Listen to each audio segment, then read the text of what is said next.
Lieutenant Commander Mason Reyes stepped off the shuttle with calm steps, even though his heart beat faster than usual. He had been to many strange places in the galaxy, but nothing felt as intense as this moment. Today, for the first time in history, a human was invited inside the royal palace of Velthar Prime, the capital world of the powerful Zaltari Empire. The air on Velthar Prime was lighter than Earth's, with a strange sweetness like flowers and metal mixed together. The palace itself looked like it was made from glass and crystal. Tall towers sparkled in the sky, and glowing lines pulsed softly along the walls and floors. The palace guards, tall, blue-skinned aliens with black eyes and golden armor, stood silent and still as Mason walked past them. He kept his posture straight, hands by his sides, showing no fear. He had been trained for moments like this. His uniform was clean and perfect. No weapons, no gear. Only a small translation device clipped to his collar and a silver badge showing the symbol of Earth's unified government. Inside the palace, the hallways were wide and quiet. The floors reflected his steps like a mirror. Alien servants bowed their heads as he passed. Some of them looked curious. Others looked worried. One older noble whispered something to another and looked away quickly when Mason glanced in their direction. He wasn't surprised. To many of the Zaltari, humans were still new, strange, and dangerous. Earth had fought back against the Kalari Dominion, a race even the Zaltari had feared. And humans had survived. Some said humans were lucky. Others said they were unpredictable. Either way, they had earned a seat at the intergalactic table, and now Mason Reyes was the first human invited to stand before the Zaltari Queen. 2 guards opened a tall door made of green crystal, and Mason stepped into the throne room. It was massive. The ceiling was so high it disappeared into a soft blue light. Hundreds of nobles, soldiers, and advisors stood on either side of a long carpet that led to the Queen's throne. She sat there, taller than he expected, her long silver robes flowing like liquid light. Her eyes were like polished stones, calm but powerful. Her crown floated slightly above her head, spinning slowly. Beside her stood a smaller figure, a young girl with soft purple skin and wide golden eyes. She wore a tiny crown and a thin robe. The princess. Mason walked forward slowly, just as instructed. No sudden moves. No eye contact with the royal child. Bow at the correct distance. Speak only when spoken to. He stopped near the end of the carpet and bowed. Silence filled the entire room. He could feel hundreds of eyes watching him, waiting, judging. And then it happened. A small sound broke the silence. Quick footsteps on the smooth floor. Everyone turned in shock. The royal child, the princess, had broken away from her mother's side. She was running. Not just running. She was running toward the human. Before anyone could move, before any guard could react, she ran straight up to Mason and threw her arms around him. Gasps filled the room. Weapons clicked as guards raised their staffs and rifles. Nobles stepped back in horror. Even the queen stood from her throne, her mouth slightly open. But Mason didn't move. He stood completely still, the child's small arms wrapped tightly around his waist. She looked up at him with a big smile and said in clear galactic common, "Protect her." Mason blinked. His mind raced. He looked down slowly, careful not to make a wrong move. Her face. He knew that face. But from where? A flood of memories hit him all at once. A mission 3 years ago. A crashed ship on a wild jungle moon. A scared little girl hiding from jungle beasts. He had saved her. He had stayed with her until her people came. He had given her his insignia badge to keep her calm. She had cried when he left, but he had never known her name. He never knew she was royalty, and now here she was hugging him in front of the entire Zaltari Empire. The queen finally spoke, her voice low and sharp. "How does my daughter know you, human?" Mason looked up at her slowly. The room was frozen in silence, but his voice was steady. "I didn't know she was a princess," he said simply. "I just knew she was scared." Silence returned. No one moved. The queen stared at him for several long seconds, then she said, "The human will remain under protection. Until I decide what to do." The guard stepped forward. Mason didn't resist. As they led him away, the child clung to his side, refusing to let go. And everyone in the palace watched in stunned silence, not knowing what this moment would mean for their empire, for Earth, or for the galaxy. Two guards walked beside Mason Reyes, one on each side as they led him through the Crystal Palace. Their golden armor glowed in the soft blue light of the halls and their faces showed no emotion. Behind them, the royal child, Princess Kalia, followed with small but quick steps, refusing to be left behind. Mason stayed calm. He had trained for many dangerous situations, but this one was unlike anything he had faced before. A child of an alien queen, a future ruler of a powerful empire, had just called him protector in front of her people. Now he was being taken to an unknown place, surrounded by soldiers inside a palace where humans were not trusted. Still, he showed no fear. He kept his hands by his sides and his mind clear. He knew one wrong move could lead to disaster, not just for him but for Earth. After walking through several long hallways, they reached a quiet part of the palace. The guard stopped in front of a tall silver door. One of them pressed a panel on the wall and the door slid open. Mason stepped inside. The room was large but empty, except for a soft bed, a table, and a wide window showing the stars outside. A gentle light glowed from the ceiling. The door closed behind him with a quiet hiss. It was not a prison, but it was clear he was not free to leave. Mason walked to the window and looked out. The stars seemed to shimmer in strange colors here, as if space itself was different. He placed his hand on the cool glass. Then he sat down at the table, thinking. Only a few hours ago he had arrived as a guest. Now he was being watched like a threat. But what confused him the most was the child. The way she ran to him, how she remembered him, and what it meant. The door opened again. Two guards entered, followed by an older Zaltari male. His skin was darker blue and he wore long robes with medals on his chest. His eyes were sharp and his voice was calm but firm. "I am Vakar, advisor to the Queen," he said. "You may speak freely here, but choose your words with care." Mason nodded. "Understood." Vakar studied him for a moment. "You claim not to know who the child was, and yet she calls you protector." "I didn't know she was royalty," Mason replied. "I met her by chance years ago. I was injured. My ship crashed on a jungle moon. I found her alone and scared. I helped her survive. That's all. Why didn't you report it?" Vakar asked. "I thought she was just a lost child. I didn't know where she came from. We were rescued separately. I never saw her again until today." Vakar looked at him with narrowed eyes. "She wears the badge you gave her. Do you understand what that means to our people?" Mason shook his head slowly. "No, but I meant it as a promise. A promise that I would protect her." There was a long silence. Then Vakar turned and left without another word. The guards followed him and the door closed again. Mason sat in the quiet room, thinking about what would happen next. Hours passed. Then the door opened again. This time, it was Kalia. The princess walked in quickly, followed by a single guard who stayed near the door. She smiled and sat across from Mason at the table. "You remember me?" she said. "I do now," Mason replied. "You've grown." "You haven't changed much," she said with a giggle. "But you still look tired." Mason smiled for the first time that day. "You always noticed everything." Kalia looked at him seriously. "Mother is angry. She doesn't trust humans, but I told her you're different." "That may not be enough," Mason said gently. "Your people are afraid of mine." She leaned forward. "But I'm not. I want you to stay."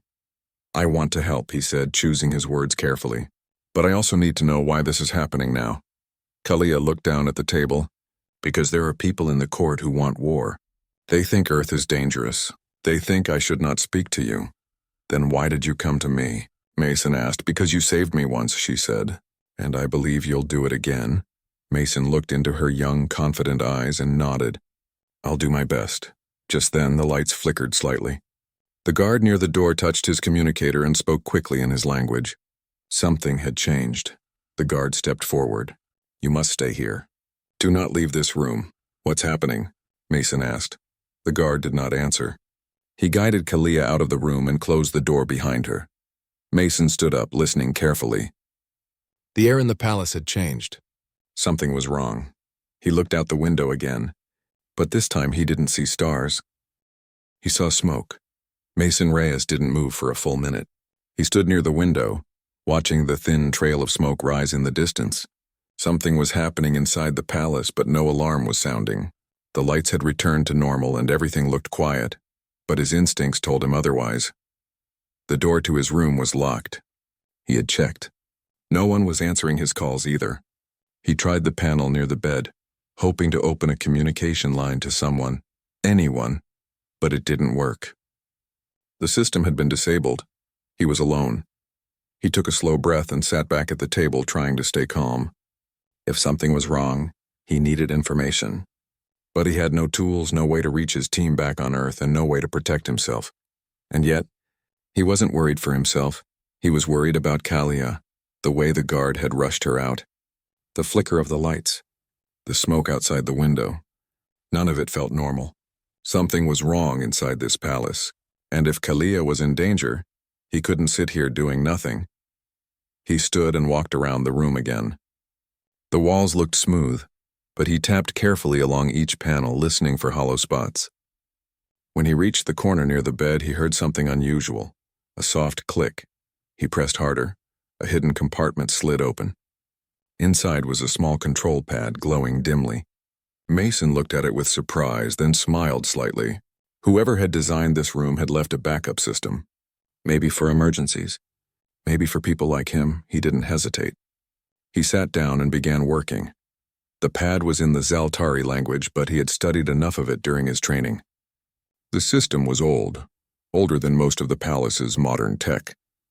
That worked in his favor. After a few minutes of careful typing, he opened a local map of the palace and accessed a security feed. He found Kalia first.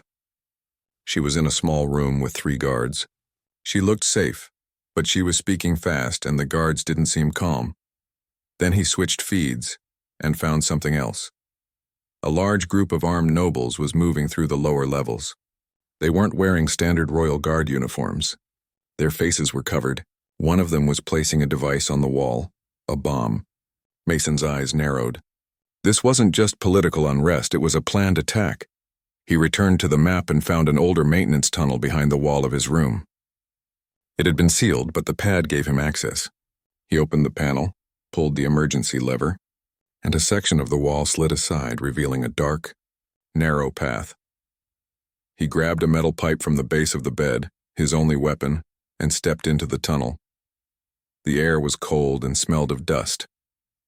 He moved quietly, following the map on the small pad. After 10 minutes of crawling through the narrow space, he reached another panel.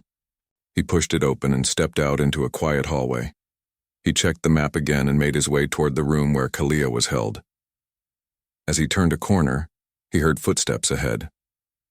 2 masked figures carrying energy rifles were heading straight toward him. They hadn't seen him yet. He moved quickly.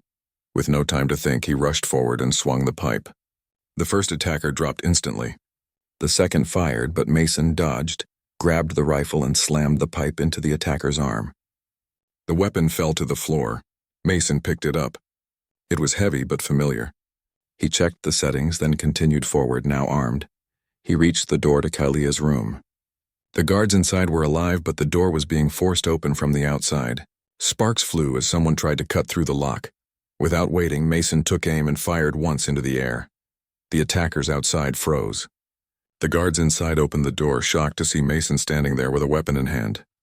"Get her out," Mason said, stepping inside. "There's a coup happening." "She's the target." The guards hesitated. "You are under custody." "Not anymore," Mason said. "You can either help me or get out of the way. But I'm not letting anything happen to her." Kalia stood behind the guards, eyes wide. "I knew you'd come." Mason gave her a quick nod. "We don't have time. Is there a safe room nearby?" One of the guards finally spoke. "There's an old chamber under the throne room. Only the royal family can enter." "Take us there," Mason said. Together, they moved quickly through hidden halls, avoiding the chaos now spreading through the palace. As they passed a broken screen, Mason saw a message in Zaltari. "Earth cannot be trusted. Remove the queen. Take the child." This was more than a power struggle. This was an attempt to break peace between Earth and the Empire. And Mason knew, if they failed to protect Kalia now, war would be the only future left. The old chamber beneath the throne room had not been used in many years. Dust covered the floor and the air was thick and still. Stone walls surrounded them, stronger than any metal, built long ago during a time of war. It was a royal bunker, meant to protect the ruling family if the palace ever fell under attack. Mason Reyes stepped inside first, his weapon raised. The room was empty. Safe for now. Behind him, Kalia followed, holding the hand of one of the guards. Her face was calm, but her eyes showed fear. She looked around the dark space, then turned to Mason. "Is this where we hide?" she asked softly. Mason looked at her and nodded. "Only for a little while. We'll keep you safe until this is over." The two guards closed the thick door behind them. A low hum filled the room as the ancient locks activated. No one could get in now. Not without a royal command code or heavy explosives. One of the guards, a tall female with a scar across her cheek, walked over to Mason. "You should not be here," she said. "You are not one of us." Mason didn't react. He kept his voice calm. "I'm not here for your trust. I'm here for her." The guard looked at Kalia, who stood quietly beside the wall. Then she nodded once. "Then protect her. Because if she falls, everything falls." The lights in the chamber flickered for a moment. Then the walls shook slightly. A deep rumble came from above. "They've started bombing the palace," the second guard said. "They want to destroy the throne room. They're trying to make the queen surrender." Kalia stepped forward. "What about my mother?" "She's still in the main chamber," the female guard replied. "But the rebels are getting close." Mason turned to the wall and pulled up the small control pad he had taken from his room. It was still connected to the old systems. He tapped into the palace network again, though the signal was weak down here. After a few moments, he found a live feed from the throne room. The queen was still there, standing tall, her advisors around her. Outside the main doors, rebels were trying to break through. Explosions flashed and smoke filled the halls. "She won't leave," Mason said. "She's staying to defend the throne." Kalia's eyes filled with tears. "They'll kill her." Mason looked at her, then at the guards. "There's a back tunnel. It leads to the throne room. I saw it on the map earlier." "That tunnel was sealed years ago," one guard said. "Then we unseal it," Mason replied. "We get her out. We bring her here." The guards hesitated. "That would risk the princess." "I'll go alone," Mason said. "I've done it before." Kalia stepped forward. "No, I'm coming with you." Mason shook his head. "It's too dangerous." "She won't leave if I'm not there," Kalia said. "My mother will fight to the death unless she sees me." Mason looked at her, surprised at the strength in her voice. She was still just a child, but there was something more in her eyes now. Something like courage. He turned to the guards. "One of you stays with her. The other comes with me." The female guard stepped forward. "I'll go." They moved fast. Mason found the sealed tunnel entrance behind a panel in the floor. The old lock was broken, but the guard used her handprint to open it. A wave of cold air rushed out. The tunnel was narrow and steep. Lights flickered along the walls. It smelled like rust and stone. They moved quickly, weapons ready, feet silent. Halfway through, Mason heard movement ahead. "Rebels." He signaled to the guard and moved to the side. Two masked attackers were placing charges near the end of the tunnel. If they succeeded, the whole path would collapse.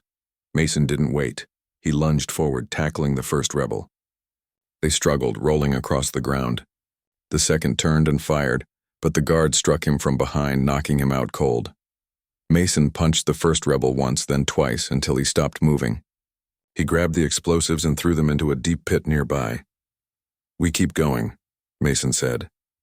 They reached the end of the tunnel minutes later. A hidden door opened into the back of the throne room. Smoke was everywhere.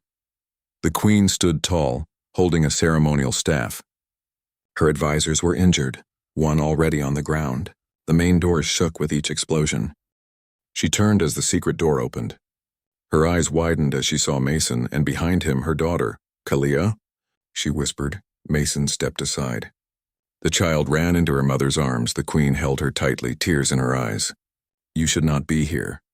"She came to bring you back," Mason said. "We need to leave now." Another explosion shook the throne room. Part of the ceiling collapsed. The queen looked around, then gave a single nod. "For my daughter," she said. "Let's go." They ran into the tunnel together, just as the doors behind them shattered, and far above, across the stars, the future of two worlds waited in silence. The secret tunnel shook again as the group rushed through it. Stones fell from the ceiling and dust filled the air. Mason stayed close to Kalia and her mother, watching every step. Behind them, the female guard kept her weapon ready, eyes on the tunnel's dark corners. The queen was strong, but Mason could see she was tired. Her royal robe was torn and her arm was bleeding. Still, she didn't ask for help. She walked with pride, holding her daughter's hand tightly. Kalia didn't cry. She didn't panic. She looked up at her mother with silent strength. She was no longer just a child. Mason could see it clearly now. She was learning how to lead. "We're almost there," Mason said, checking the path on his wrist device. The old chamber where they had hidden before was only a few turns away, but then the tunnel ahead of them echoed with footsteps. Fast, heavy, getting closer. Mason raised his hand. "Stop." Everyone froze. From the shadows ahead, 4 masked rebels appeared. They carried rifles and didn't hesitate to raise them. The leader of the group pointed straight at the queen. "Leave the child and the queen, the human can go." Mason stepped forward slowly. "I'm not leaving anyone." "You don't understand what you're protecting," the rebel leader said. "She plans to surrender your planet to our enemies." The queen raised her chin. "I have never betrayed peace. It is you who have betrayed your people. There is no peace with humans," the rebel shouted. "They are a threat to all." Kalia stepped forward before Mason could stop her. Her voice was loud and clear. "He saved my life twice, and he never asked for anything." The rebels hesitated. Even their weapons lowered slightly. "I'm the heir to the throne," she continued. "I will remember who stood with us today and who didn't." The queen looked at her daughter, surprised but proud. Mason saw the rebels exchange quick glances. Some looked unsure. The leader, however, was firm. "Step aside," he said, "or die with them." Mason had heard enough. He moved like lightning, pulling his weapon up and firing at the ceiling above the rebels. The old stone cracked and fell, blocking the path between them. Dust and rocks crashed down, separating the rebels from their target. "Run!" Mason shouted. The group turned and ran through the tunnel, coughing and stumbling as the air filled with smoke and dust. Mason stayed at the back, watching for any sign of pursuit. They reached the old chamber minutes later. The guard outside opened the door quickly and the group rushed in. The door closed behind them with a loud thud. Inside, the second guard stood ready, weapon in hand. He looked surprised to see the queen. "We got her out," Mason said, breathing hard. The queen walked to the center of the room and finally sat down. She looked at her bleeding arm and winced. Kalia rushed to her side. "Let me help." "It's only a scratch," the queen said softly. "You were brave, little one. Too brave." Mason handed a small med kit to the guard, who began treating the queen's wound. For a few minutes, silence filled the room. The rumbling above had grown weaker. The worst of the attack seemed to have passed. Then the queen spoke. "This rebellion is more than a political act. They want to end the treaty with Earth. They believe war is the only path forward." Mason nodded. "I saw messages on the palace system. Some of your nobles want to remove you and blame Earth. They fear change," she said. "They fear that Kalia will one day rule beside humans." The words hit Mason like a wave. "Beside?" he asked quietly. The queen looked at him. "Kalia chose you. That means something among our kind. You protected her without knowing who she was. Now she sees you as more than a savior." Kalia looked down, shy for the first time, but she didn't deny it. Mason took a slow breath. "I didn't come here for politics. Or for power. I just couldn't leave her." "That is why you may be the only one who can stop what's coming," the queen said. "The galaxy is watching. If the story of today spreads, it could bring hope or fuel the flames of war." Outside the chamber, footsteps returned. This time it was not rebels. A squad of royal guards entered. Their armor scratched but intact. "The rebellion is retreating," their leader said. "We've taken back the palace." Everyone breathed easier. But Mason knew it wasn't over. Not yet. The real war was still waiting. In hearts, in minds, and across the stars. And the story of the human who protected an alien princess was just beginning. For the first time in hours, the palace was quiet. Smoke still drifted through the broken halls. Burned banners and shattered glass lay on the floor like painful memories. But the gunfire had stopped. The rebels had disappeared into the shadows they came from. Mason stood in the queen's private chamber now, watching from a balcony as workers began repairs. Royal guards stood at every entrance. No one was taking chances anymore. Behind him, Kalia sat with her mother. She was holding a small silver pendant, one Mason hadn't seen before.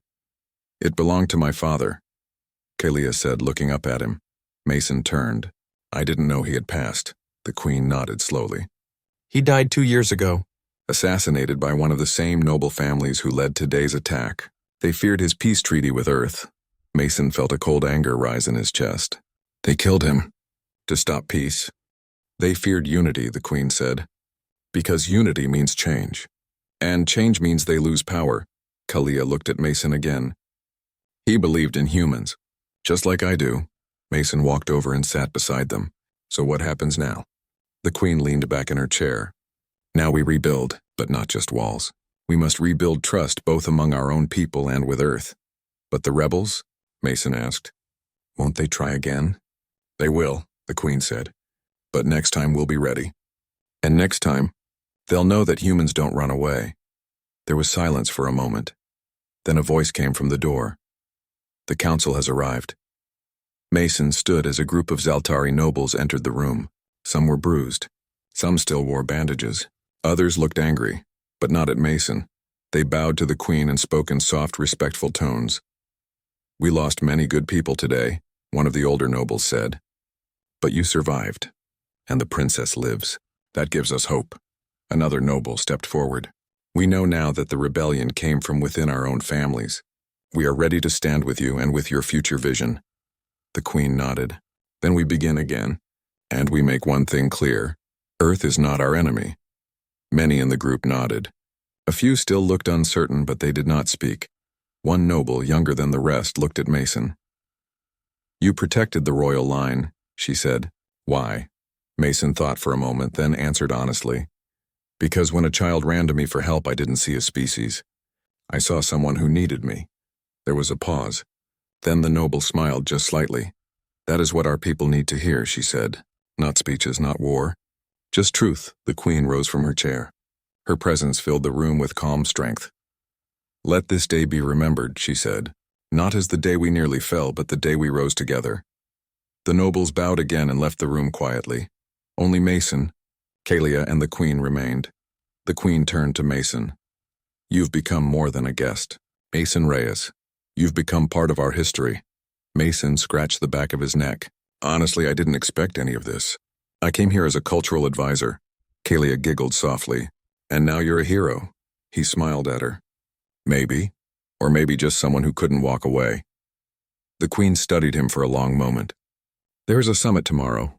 Leaders from both Earth and Zaltar will attend. I want you there. Mason raised an eyebrow. Me, why? Because stories matter, she said. And your story may stop the next war before it begins. That night, Mason stood alone on the palace roof, looking up at the stars. The sky looked the same as always, quiet, beautiful, endless. But everything had changed. He thought about Earth, about how people there feared aliens the same way some Zaltari feared humans. Fear was easy, but maybe trust was worth the fight. Footsteps approached.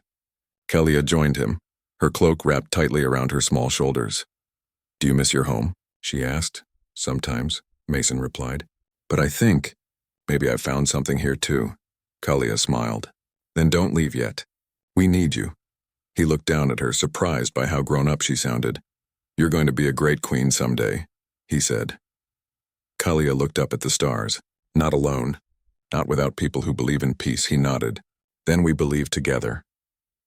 The wind blew gently through the quiet night, and somewhere deep in the stars, a new future was waiting. The next morning, the palace was alive with movement. Workers repaired shattered walls, cleaned debris, and tended to the wounded. The sun rose over the crystal towers of Velthar Prime, painting the city in gold and violet. Despite the destruction of the previous day, the palace seemed more alive than ever. Mason Reyes walked through the corridors, Kalia by his side. She held his hand, guiding him past groups of servants and guards who gave him respectful nods. News of his actions had already spread through the palace, and whispers of admiration followed him wherever he went. The Queen waited in the council chamber. She was composed, regal, but the fatigue in her eyes revealed the long night she had endured. Mason bowed as he entered. Kalia remained beside him. You've done more than I expected, the Queen said quietly. You saved my daughter, my people, and perhaps even the future of peace between our worlds. Mason shook his head. I didn't do it for glory. I did it because it was the right thing to do. Kalia smiled at him. And that is why everyone trusts you. The chamber doors opened and Earth's envoy stepped inside. A human diplomat, stern and precise, had arrived at last. Mason turned to face her. You are staying? The envoy asked, her eyes scanning the palace and then landing on Mason. I've been asked to help build trust, Mason said. I can't leave, not yet, the envoy frowned. You were supposed to return home after the summit. This could be considered irregular. The Queen's voice cut through the tension. Irregular, perhaps, but it is necessary. This human has proven himself loyal to the crown and to the future of my people. He will stay as an advisor and protector. That is my decision. The diplomat studied Mason closely. She saw no weapons, no lies, only calm resolve. Finally, she nodded. Very well. But understand that Earth is watching, and they will expect reports, Mason nodded. Then I will make sure our story is one of peace, not war. The Queen turned to Kalia. You were brave yesterday, my daughter. You showed wisdom beyond your years. But there is still much to learn. Kalia looked at Mason, then back at her mother. I learned from him. He showed me that courage is not just about strength. It's about protecting what you love, even when it is dangerous. The Queen smiled faintly. Then he shall be your guide. Outside the chamber, the palace had begun to recover. Mason walked through the halls, observing soldiers training together again, and nobles speaking quietly about reforms. He saw hope in their faces. For the first time, he realized that humanity's unpredictability, its courage, ingenuity, and compassion, had changed the Zaltari perspective. Humans were not monsters. They were capable of honor. Kalia tugged at his hand. Come, I want to show you something. She led him to a small balcony overlooking the central plaza. There, a group of children, Zaltari and human observers together, were planting new trees. Their laughter echoed bright and clear, cutting through the memory of yesterday's fear and chaos. This is good, Mason said softly. This is what we fight for. Kalia smiled. It can be more than peace treaties on paper. It can be life. Growth. Together. Mason nodded, feeling a warmth he had not expected in the palace of the most feared empire in the galaxy. And it starts here, he said, glancing back at her. Later, in the council chamber, the Queen formally appointed Mason as the official protector of the heir and advisor to the crown. The ceremony was simple, but powerful. Nobles, soldiers, and attendants witnessed it, their expressions ranging from awe to reluctant respect. You are now a part of this world, the Queen said, not as a guest, not as a stranger, but as a bridge between two peoples. Mason bowed humbly. I will do my best. For Kalia, for your empire, for peace. Kalia ran to him afterward, hugging him tightly. I knew you wouldn't leave. He smiled, ruffling her hair gently. And I won't. Not while you need me. The sun dipped lower in the sky, painting Velthar Prime in gold and purple again. Mason stood with Kalia and the Queen on the balcony, looking at the horizon. For the first time, he felt a sense of belonging beyond Earth. The Queen's voice broke the silence. You have shown my people what humanity can be. Sometimes unpredictable, yes, but also brave, clever, and compassionate. Perhaps now the galaxy will see it too. Mason nodded. They already have a reason to hope. Kalia smiled at both of them. And together, we'll make sure that hope grows. For Mason, the journey had begun as a mission, an uncertain assignment. Now it had become something far greater. He had bridged worlds, saved a child, and perhaps changed the course of history. And somewhere deep in the stars, where both humans and Zaltari watched, the galaxy began to believe that peace was possible, and that humanity, in all its courage and unpredictability, could be a force for good. The wind brushed past them gently, carrying the promise of new beginnings. Mason looked at the palace, at the people below, and finally felt it, the feeling of being part of something larger than himself, a story bigger than any one world. He had arrived as a visitor. He would remain as a protector, a friend and a symbol that courage, honor, and compassion could change the stars. And in that quiet moment, Mason knew that whatever the future held, humanity had earned its place among them. The stars shone brightly over Velthar Prime, as if in agreement, and the new era began.